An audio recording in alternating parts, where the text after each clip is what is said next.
Hello and thank you for joining us on this terrific Thursday evening. I'm Joshua McLean. Coming up, protests in Spain against Nicaraguan elections, a study on e-cigarette users, the COP26 is coming to a close, and a look at your week's weather. All this and more as PS News starts right now.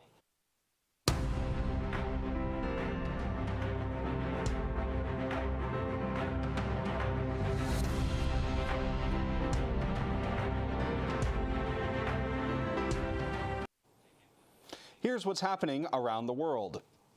It's crunch time for critical climate talks in Glasgow as the COP26 summit closes out its final week. After some big pledges from world leaders last week, negotiators need to hash out exactly how to make good on those promises. And one question raised: should wealthy industrialized nations pay reparations for damage already caused by climate change? To highlight the devastating impacts, Tuvalu's foreign minister recorded his COP26 message in knee-high waters, illustrating the challenges the country is facing.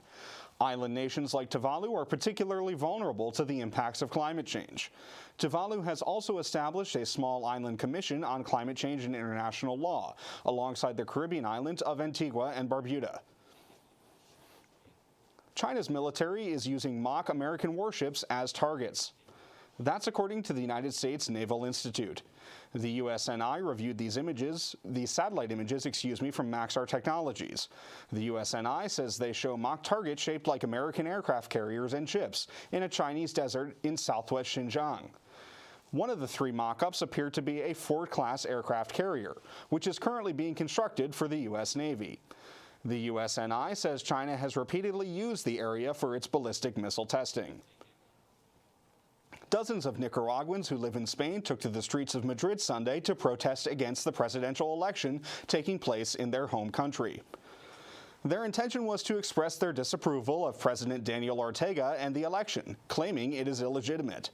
Ortega and his wife, Vice President Rosario Murillo, have denied all criticism of the election posed by international organizations.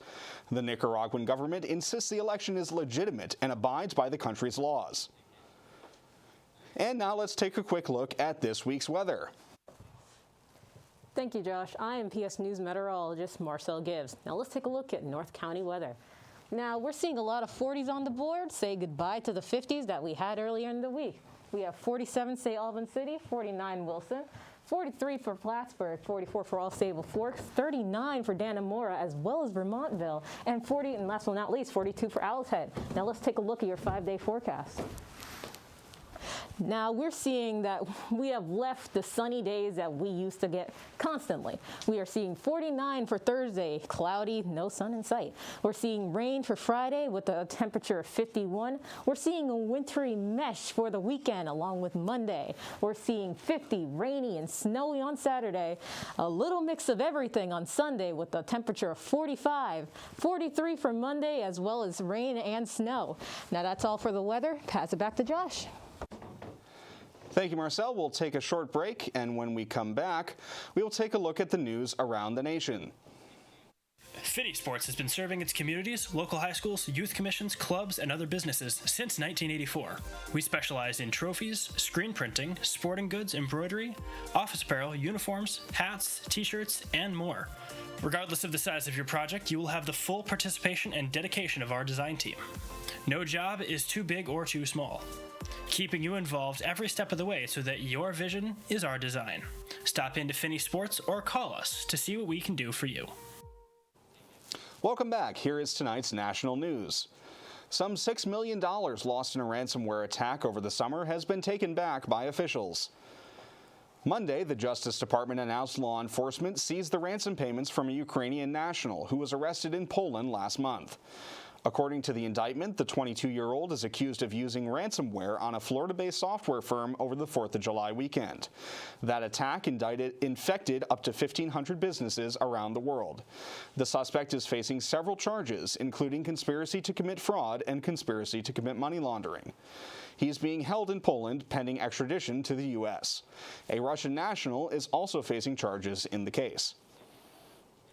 We are learning more about the 8 people who lost their lives in a deadly crowd surge at the Astroworld Festival in Houston. Among the victims, 16-year-old Houston area high school student Brianna Rodriguez. That's according to a GoFundMe account her family established. Rodriguez was a junior at Houston Heights High School. The family says her passion was dancing. The other victims range in age from 14 to 27 years old. A civil lawsuit has already been filed against organizer and rapper Travis Scott, along with promoter Score and entertainment company Live Nation.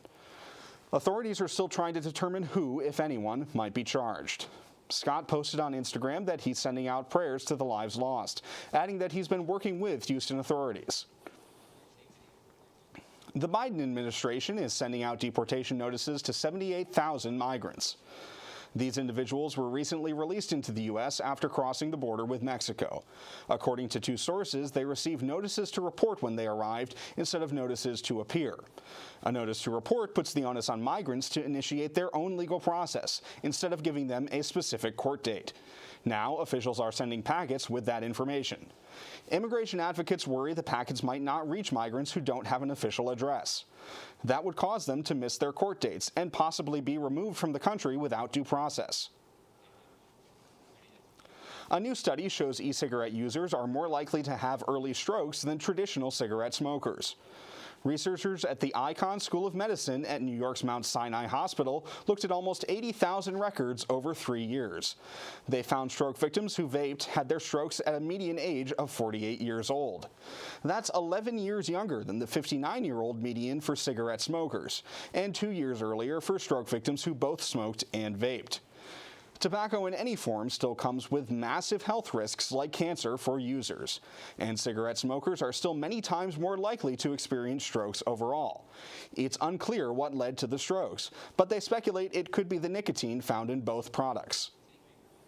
It looks like that's all the time we have for tonight. Be sure to check out the Plattsburgh State TV YouTube page to watch all our programming, including this broadcast. Premiering at 7:30 tonight on our YouTube channel, the second and third episode of Will Holloway's The Search. Be sure to check that out.